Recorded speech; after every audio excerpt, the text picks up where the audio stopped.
You are looking at Julian's pronunciation guide, where we look at how to pronounce better some of the most mispronounced words in the world, like this other curious word. But how do you say what you're looking for today? Let's learn once and for all how to pronounce the name of this medication, this molecule.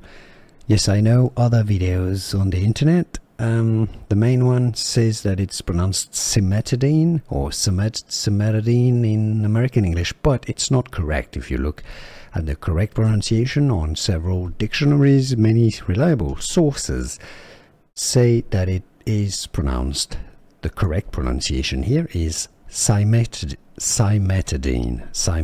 or in American English, cimetidine. Alright, so cimetidine it is, and now you know.